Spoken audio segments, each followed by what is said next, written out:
Hello everyone, welcome back. In this video, I'm going to decode the syllabus of polity for GS2. तो GS2 में जो भी syllabus है polity का वो हम लोग यहाँ पे डिकोड करेंगे. तो इन टोटल 9 पॉइंटर्स जो हैं वो हमें प्रिपेयर करने हैं. आइए इसको देखते हैं. इसमें जैसे यूपीएससी सिलेबस में लिखा हुआ है एज इट इज़ मैंने भी उसी तरह लिखा हुआ है यहाँ पे. लेकिन अगर आप जैसे लिखा हुआ है उसके अकॉर्डिंग पढ़ेंगे तो आपको थोड़ी सी डिफ़िकल्टी हो सकती है. तो इसके लिए हम लोग क्या करेंगे, एक एक करके देखते हैं कि क्या क्या सिलेबस में है. तो the first point is the Indian constitution. मतलब एक इंडियन कॉन्स्टिट्यूशन हम लोगों को जो है वो इंडियन कॉन्स्टिट्यूशन के बारे में जानकारी लेना है. मतलब उसका historical underpinnings, evolution, features, amendment, significant provisions and basic structure. Okay, तो बेसिकली इंडियन कॉन्स्टिट्यूशन उसका जो हिस्टोरिकल अंडरपिनिंग है. हिस्टोरिकल अंडरपिनिंग का मतलब क्या होता है? हिस्टोरिकल अंडरपिनिंग का मतलब होता है फ्रेंड्स कि जैसे हम लोग का कॉन्स्टिट्यूशन कैसे आया है. इनफैक्ट मतलब जो ब्रिटिश रूल था वो ब्रिटिश रूल का क्या इम्पैक्ट हमारे कॉन्स्टिट्यूशन पे है. मतलब कि इसके लिए हमें जो भी जितने भी काउंसिल्स एक्ट हैं, जितने भी गवर्नमेंट ऑफ इंडिया एक्ट हैं, है ना, 1919 हो, 1909 हो या 1935 हो, वो सारे हम लोग यहाँ पे कवर करने हैं. और साथ ही साथ हिस्टोरिकल अंडरपिनिंग्स का ही जो पार्ट होता है वो है बेसिक्स. ये आपका कॉन्स्टिट्यूएंट असेंबली. कॉन्स्टिट्यूएंट असेंबली वो बॉडी है जिन्होंने हमारे कॉन्स्टिट्यूशन को बनाया है. तो हिस्टोरिकल अंडरपिनिंग्स में ये चीज़ें हम लोगों को देखनी रहती है. ये बेसिक बुक्स में लक्ष्मीकांत में ये अच्छे से कवर्ड है. अब बात कर लेते हैं इवोल्यूशन की. इवोल्यूशन की अगर बात करें फ्रेंड्स, तो इवोल्यूशन में क्या हो जाता है कि हमारा कॉन्स्टिट्यूशन कैसे इवॉल्व हुआ है. तो इवोल्यूशन को लेके अगर हम लोग चलें तो इवोल्यूशन बहुत तरीके से हो सकता है. इवोल्यूशन हो सकता है एक तो कि कैसे हमारा कॉन्स्टिट्यूशन में बहुत सारे कॉन्स्टिट्यूशन अमेंडमेंट एक्ट पास किए गए हों. फर्स्ट इम्पॉर्टेंट जो है वो फर्स्ट हैं, 7th है, 42nd, 44th, 103rd, 101st etcetera. और दूसरा फ्रेंड्स जो जुडिशियल जजमेंट्स होते हैं, यानी कि केस लॉज. तो अलग अलग केसेस के द्वारा जो हमारा कॉन्स्टिट्यूशन को इवॉल्व किया गया है उसके बारे में भी हम लोग इसमें देखते हैं इवोल्यूशन. उसके बाद है फीचर्स. हमारे कॉन्स्टिट्यूशन का फीचर्स क्या क्या है. तो जैसे कि हमारे कॉन्स्टिट्यूशन का फीचर है अलग अलग फीचर्स. अगर फीचर्स की बात करें तो जो हम लोग लक्ष्मीकांत में बेसिकली पढ़ते हैं कि लेंदियस कॉन्स्टिट्यूशन है, पार्लियामेंट्री सिस्टम हम लोग फॉलो करते हैं, हम लोग रिपब्लिक हैं, और जो वेरियस फीचर्स उसमें जो दिया हुआ है हम लोग क्वासी फेडरल इन नेचर हैं. तो उसके बारे में थोड़ा सा डिटेल में कि क्या क्या है ये सब. अमेंडमेंट्स में आ जाता है फ्रेंड्स कि कैसे कॉन्स्टिट्यूशन को अमेंड किया जाता है, क्या प्रोसेस है. मेजोरिटीज़ जो होती हैं वो स्पेशल मेजोरिटी, सिंपल मेजोरिटी, है ना. स्पेशल मेजोरिटी भी जो हम लोग आर्टिकल 368 के अंदर जो हम लोग पढ़ते हैं जो जैसे कॉन्स्टिट्यूशन को अमेंड किया जाता है कि आर्टिकल 368 के अंदर 2 तरीके से अमेंडमेंट किया जाता है. एक तो विद द हेल्प ऑफ एक तो जो हाफ ऑफ स्टेट जो रेटिफाई करते हैं, और एक जो 2/3 of members present and voting and with this total membership का 50% मेजोरिटी का. ओके. सिग्निफिकेंट प्रोविजंस में फ्रेंड्स इसमें हम लोग देखते हैं अलग अलग जो सिग्निफिकेंट जो इंपॉर्टेंट प्रोविजंस हैं, जिसमें कि फंडामेंटल राइट्स आ गया, इसमें डीपीएसपी आ गया, directive principles of state policies, fundamental duties आ गया, है ना. प्रियम्बल आ गया, मोस्ट इंपॉर्टेंट. ये तो सबसे मुझे पहले ही लिखना चाहिए था, प्रियम्बल आ गया, और एक्सेट्रा. ये सिग्निफिकेंट प्रोविजंस है. और साथ ही साथ लास्ट पॉइंट जो हमारा है फ्रेंड्स वो मोस्ट इंपॉर्टेंट बेसिक स्ट्रक्चर का जो थ्योरी दिया है, डॉक्ट्रिन ऑफ बेसिक स्ट्रक्चर जो सुप्रीम कोर्ट ने प्रपोन किया था in the historic Kesavananda Bharati case. तो वो हम लोगों को यहाँ पे देखना पड़ेगा कि बेसिक स्ट्रक्चर क्या है. तो अमेंडमेंट और बेसिक स्ट्रक्चर को लगभग एक साथ मान के पढ़ना चाहिए हमें. अमेंडमेंट और बेसिक स्ट्रक्चर एक ही यूनिट का पार्ट है कि जो भी अमेंडमेंट है वो बेसिक स्ट्रक्चर को वायलेट नहीं करना चाहिए, ऐसा कहा जाता है। तो उसमें अलग अलग जो भी केसेस आते हैं, Shankari Prasad case, Sajjan Singh case, IC Golaknath case, Kesavananda Bharati case, फिर मिनर्वा मिल्स केस, है ना, आईआर कोहिलो केस, एंड फिर जो अलग अलग केसेस हैं, तो ये हम लोग उसमें पढ़ते हैं। तो बेसिकली इस वाले यूनिट में फ्रेंड्स लगभग आपको पूरा का पूरा कॉन्स्टिट्यूशन ऑफ इंडिया को पढ़ना रहता है। पूरा कॉन्स्टिट्यूशन ऑफ इंडिया को आपको पढ़ना है, पूरा नहीं मैं बोलूँगा, लेकिन जो सिग्निफिकेंट जो उसके प्रोविजंस है, लगभग पूरा कॉन्स्टिट्यूशन के बारे में यहाँ पे जिक्र कर दिया गया है। ओके, तो जब कॉन्स्टिट्यूशन के बारे में जिक्र कर दिया गया है तो नीचे वाला जितना भी पॉइंट्स दिया हुआ उसको देने का क्या फ़ायदा है। तो आते हैं हम लोग सेकेंड पॉइंट पे, which is functions and responsibilities of the union and the states, issues and challenges pertaining to the federal structure, devolution of powers and finance up to the local levels and challenges therein. Okay, यहाँ पे क्या कहा गया है, यहाँ पे function बताना है और रिस्पॉन्सिबिलिटी बताना है किसका, तो यूनियन का और साथ ही साथ स्टेट्स का और यूनियन का फंक्शंस क्या है, रिस्पॉन्सिबिलिटीज़ क्या है। बेसिकली इसमें 7 शेड्यूल के बारे में चर्चा किया जाएगा, जो भी मैटर्स हैं, concurrent list, union list, state list, इसमें और जितने भी फेडरलिज्म और फेडरल स्ट्रक्चर के लिए जो चैलेंजेस हैं, अलग अलग चैलेंजेस, चाहे वो गवर्नर का इशू हो, चाहे ऑर्डिनेंस का इशू हो, अलग अलग इशूज़ के बारे में हम लोग यहाँ पे इस पर्टिकुलर यूनिट में हम लोग पढ़ते हैं। Devolution of power and of finances up to the local levels में हम लोग जो बेसिकली जो पंचायती राज इंस्टीट्यूशंस हैं, जो म्यूनिसिपल बॉडीज़ हैं, उसके बारे में यहाँ पे हम लोग पढ़ते हैं कि 73rd और 74th कॉन्स्टिट्यूशन अमेंडमेंट एक्ट के थ्रू जो बना है बॉडीज़, उसमें क्या प्रॉब्लम्स हैं। अभी भी फ्री एंड फेयर इलेक्शंस नहीं होते हैं कहीं कहीं, अभी रेगुलर इलेक्शंस नहीं होते हैं कहीं कहीं। तो ये गांधी जी का एक ड्रीम था कि grass root level of democracy को मजबूत करना, वो कहीं ना कहीं चैलेंज है इंडिया में, तो वो हम लोग देखेंगे। लेकिन ये सब करने से पहले जो भी हम लोग जो फेडरलिज्म के बारे में पढ़ेंगे, तो यूनियन और स्टेट का जो स्ट्रक्चर है, यानी कि बेसिकली पूरा जो हम लोग चाहे वो यूनियन के हिसाब में हम लोग पार्लियामेंट के बारे में पढ़ें, है ना, मैं आपको यहाँ पे लिख के बताता हूँ। यूनियन में हम लोग बेसिकली क्या पढ़ेंगे, यूनियन का जो पार्ट है, यूनियन में 3 चीज़ें, एक तो पार्लियामेंट के बाद हम लोग पढ़ेंगे फ्रेंड्स एग्जीक्यूटिव मतलब या तो जो कि हम लोगों का जो गवर्नमेंट है उसके बारे में, और थर्ड जुडिशरी यानी कि सुप्रीम कोर्ट के बारे में। तो ये 3 चीज़ हम लोग पढ़ते हैं। ये 3 चीज़ अच्छे से हम लोगों को कवर करना है। पार्लियामेंट का जो स्ट्रक्चर फंक्शन है, इसका अलग, देखिए ये अलग टॉपिक दिया हुआ है, लेकिन अगर हम लोग यहाँ पे कवर कर लेते हैं तो आगे हम लोग बहुत अच्छे से इसको कवर कर पाएंगे और हम लोग को प्रॉब्लम नहीं आएगी।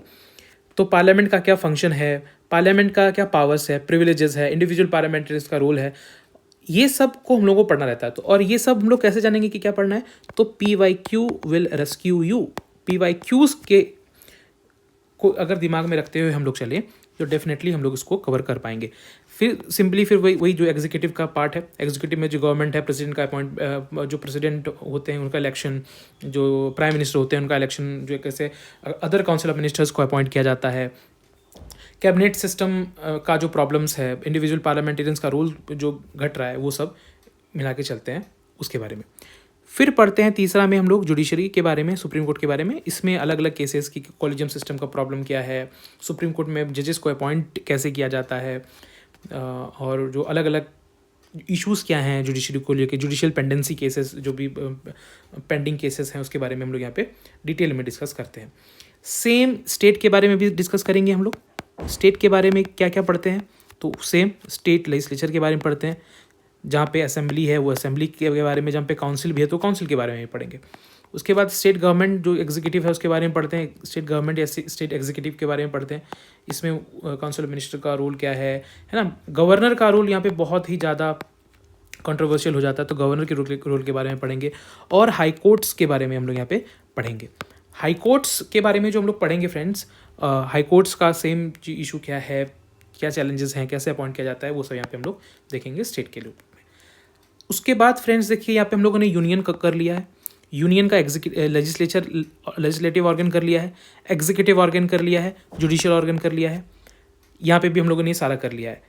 अब हम लोग तीसरा जो पॉइंट है, separation of power between various organs, तो अगर हम लोगों ने यहाँ ये कर लिया है तो ये पॉइंट हमारे लिए आसान हो जाता है। तो सेपरेशन ऑफ पावर्स, ये सब करने के बाद हम लोग के लिए आसान हो जाएगा करना। इसलिए अगर मैं 5th पॉइंट पर आऊँ, मैं 4th पॉइंट को मैं स्किप कर रहा हूँ, मैं स्किप अभी आऊँगा।